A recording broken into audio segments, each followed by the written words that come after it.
পদ্মশ্রী প্রাপ্ত প্রদীপ্তানন্দজি মহারাজ ওরফে কার্তিক মহারাজ তিনি দাবি করছেন নিজেকে একজন হিন্দু ধর্মের মহারাজ হিসেবে, অথচ তিনি রীতিমতো ধর্ষণ এবং গর্ভপাতের অভিযোগে অভিযুক্ত। আর এই পদ্মশ্রী পুরস্কার এবার তার থেকে ছিনিয়ে নেওয়া হোক, তার থেকে ফিরিয়ে নেওয়া হোক, এমন দাবি তুলল বাংলার এবার তৃণমূলের দুই বিধায়ক। এবং একই সঙ্গে নির্যাতিতার পুনরায় সেই দাবিতেই অনড় রয়েছে। হিন্দু ধর্মের মহারাজ সেজে তিনি নিজে সিঁদুরের অপমান করছেন, তিনি কখনোই পদ্মশ্রী পুরস্কার পাওয়ার যোগ্য হতে পারেন না। সম্প্রতি মুর্শিদাবাদের নবগ্রাম থানায় দায়ের করা এক মহিলার লিখিত অভিযোগের ভিত্তিতে বেলডাঙ্গা ভারত সেবাশ্রম সংঘের মহারাজ প্রদীপ্তানন্দজির বিরুদ্ধে এমনই মন্তব্য করলেন মুর্শিদাবাদের দুই তৃণমূল বিধায়ক। অবশ্য তাদের দাবি যে এই হেন ব্যক্তি কখনোই পদ্মশ্রী পুরস্কারের যোগ্য হতে পারেন না। অবিলম্বে এই জাতীয় পুরস্কার প্রত্যাহার করে নেওয়া উচিত ভারত সরকারের।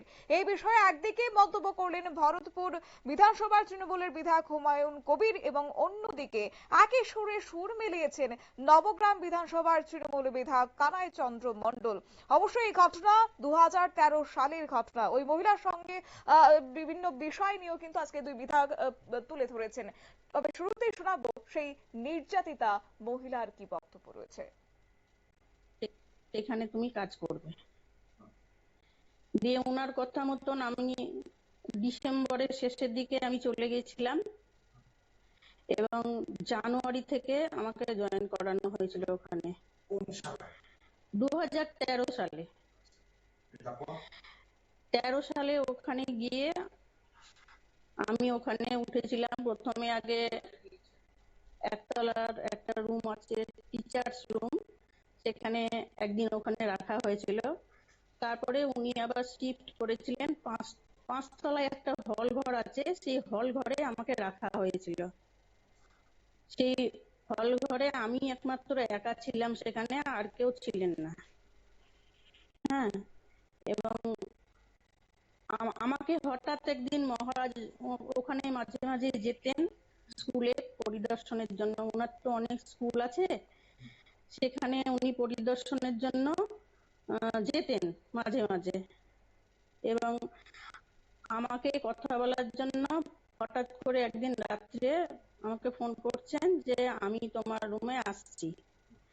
আর ওনার সব স্কুলের দোতলায় একটা রুম থাকে, সেই রুমে উনি থাকতেন যেখানে যখন যেতেন। তা আমাকে পাঁচতলায় হঠাৎ রাত্রি 10:30 বাজে এরকম টাইমে দেখা করতে আসছি তোমার সঙ্গে, এই বলে আমাকে ফোন করা হয়েছিল। এবার আমি ভাবছি যে বোধহয় আমার ওই সেই প্রবলেমের জন্য উনি হয়তো কোনো কথা বলবেন, সেই জন্য হয়তো আমার সঙ্গে দেখা করতে চাইছেন। দিয়ে এবার আমি তখন বিছানা গুটিয়ে আবার ঠিকঠাক করে ওনার জন্য একটা চেয়ারও পেতে দিয়েছিলাম। চেয়ার পেতে আমি বাথরুমের দিকে গিয়েছিলাম। উনি দেখছি হঠাৎ করে এসে আমার বেডে বসে গেছেন। বেডে বসে আমার তখন জিরো লাইট জ্বলছে, আমাকে তো একটু সময়ও দিলেন না যে আমি একটু রেডি হব। হ্যাঁ, এবার আমি নাইটের পোশাক পরে নিয়ে ওখানে শোয়ার ব্যবস্থা হয়ে গেছিল। হ্যাঁ, দিয়ে আমি বাথরুম থেকে ফিরে এসে দেখছি উনি আমার খাটের ওপরেই বসে গেছেন। দিয়ে এবার আমি তখন ওনার শরণাপন্ন হয়েছিলাম। এবার উনি হঠাৎ আমাকে বলে যে বড় লাইটটা জ্বালতে হবে না। এবার আমি জিরো লাইট জ্বলছে, যা বললাম বড় লাইটটা জ্বালি। উনি বললেন যে বড় লাইট জ্বালতে হবে না, তুমি আমার সঙ্গে সবকিছু করো আর কি, মানে বুঝতেই পারছেন। অর্থাৎ পদ্মশ্রী কার্তিক মহারাজের বিরুদ্ধে ধর্ষণ এবং জোর করে গর্ভপাতের অভিযোগ করেছেন সেই মহিলা। এবং এ নিয়ে গত বৃহস্পতিবার রাতে নবগ্রাম থানায় নির্যাতিতা লিখিত অভিযোগ দায়ের করেছেন কার্তিক মহারাজের বিরুদ্ধে।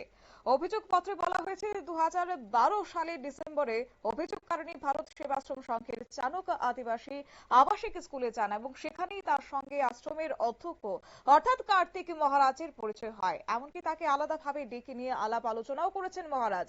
ওই স্কুলের শিক্ষিকা হিসেবে চাকরি দেওয়ার প্রতিশ্রুতি দেওয়া হয়েছিল সেই মহিলাকে, এবং জানিয়ে পরবর্তীতে তিনি লিখিত অভিযোগ দায়ের করেছেন। এবং তৎসঙ্গে এই বিষয়ে এবার ক্ষোভ উগরে দিয়েছেন বাংলার শাসক দলের তৃণমূলের দুই বিধায়ক। কি বলছেন তারা, শুনুন।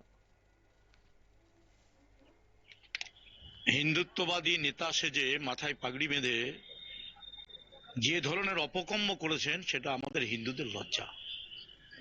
যারা স্বামীজি বিবেকানন্দকে আমরা জানি, তিনি গোটা ভারতবর্ষকে আলোকিত করেছেন, পৃথিবীতে তার আমাদের ভারতের নামকে উজ্জ্বল করেছেন। আজকে অনেক সাধু সন্ন্যাসী আছেন যারা সত্যি আমাদের কাছে গর্বের। তারা সে মৌলবাদী নেতা হতে পারে, সে হিন্দুত্ববাদী নেতা হতে পারে, আছেন, বহু আছেন সাধু সন্তদি। এই যে আপনার জগন্নাথ, এই যে আমাদের যেটা হলো তার অনুষ্ঠান হলো দীঘাতে, যারা পুরোহিত আছেন তারা কত বড় মাপের মানুষ। কিন্তু এই ধরনের একজন নোংরা লোক, তিনি আজকে পাগড়ি বেঁধে তিনি নেতা সাজছেন, হিন্দুত্ববাদী প্রচার করছেন এবং তিনি রাজ্যের ক্ষেত্রে হিন্দু হিন্দু করে চিৎকার করছেন। আর এই যে তার কলঙ্কময় চরিত্র, যে মহিলা অভিযোগ করেছে এই ঘটনা বাস্তব, কান পাতলে আরো অনেক ঘটনা আছে। চাণক্যের আশেপাশে শুনলে এরকম চাকরি দেবার নামে ওই আশ্রম, ভারত সেবাশ্রম আশ্রমে আমাদের একেবারে বাড়ির কাছে চাণক, কান পাতলে দেখা যাবে যে এরকম ঘটনা অনেকের সঙ্গে আছে যারা সাহস করে অভিযোগ করতে পারেনি। আজকে এই মহিলা দেরিতে হলেও তিনি অভিযোগ করেছেন এবং এই সাহসিনী মহিলাকে আমি ধন্যবাদ জানাচ্ছি যে তিনি আজকে অভিযোগ জানিয়ে এরকম একজন ব্যক্তি, এরকম একজন মহারাজ সেজে যারা হিন্দুদের আজকে সিঁদুরের অপমান করছেন, আজকে তার বিরুদ্ধে অভিযোগ করেছেন এবং এর শাস্তি হওয়া দরকার। এখানে হুমায়ুনও বলেছে শাস্তি হওয়া দরকার এবং তদন্ত করেই শাস্তি হওয়া দরকার। প্রশাসনিক ব্যবস্থা অবিলম্বে গ্রহণ করা দরকার এই ধরনের লোকের, যারা অপরাধী। লোকজন সহযোগিতা করেছিল, এক ইউটিউবারকে বলার পর আইপ্যাক সহযোগিতা করে এই কেস করতে সহযোগিতা করেছে, তারা গাড়ি নিয়ে এসেছিল। আইপ্যাক সহযোগিতা। দেখুন, মহিলা কি বলছে সেটা বড় কথা নয়। প্রথম কথা হচ্ছে ওই মহিলা নিজে ওই প্রদীপানন্দ মহারাজের, কার্তিক মহারাজের বিরুদ্ধে লিখিতভাবে একটা এফআইআর করেছে। কে তাকে উৎসাহিত করলো, কে কাকে গাড়িতে করে নিয়ে গেল সেটা বড় বিষয় নয়। তিনি নিজে একজন শিক্ষিকা হিসেবে পরিচয় দিচ্ছেন যে একটা প্রাথমিক স্কুলের, ওই মহারাজজির পরিচালিত একটা স্কুলের শিক্ষিকা ছিলেন। তাহলে তিনি নিশ্চয়ই অনেক জ্ঞানী বা শিক্ষিত মহিলা।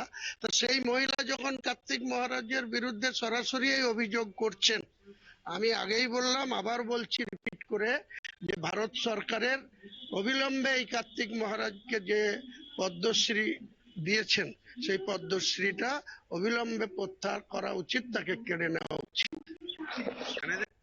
আপনারা শুনলেন একদিকে ভরতপুর বিধানসভা তৃণমূল বিধায়ক হুমায়ুন কবির, আর অন্যদিকে বিধানসভা তৃণমূল নবগ্রাম বিধানসভা তৃণমূল বিধায়ক কানাই চন্দ্র মণ্ডল। উভয়ের একটাই দাবি যে সেই পদ্মশ্রী মহারাজের পদ্মশ্রীটাই যেন এবার ফিরিয়ে নেওয়া হয়। কারণ তারা দাবি করেছেন যে ভারত সরকারের উচিত অবিলম্বে পদ্মশ্রী পুরস্কার প্রত্যাহার করা। ভারত সরকার এই ব্যক্তির ইতিহাস ও চলাফেরা যাচাই না করে তাকে পদ্মশ্রীতে ভূষিত করেছেন।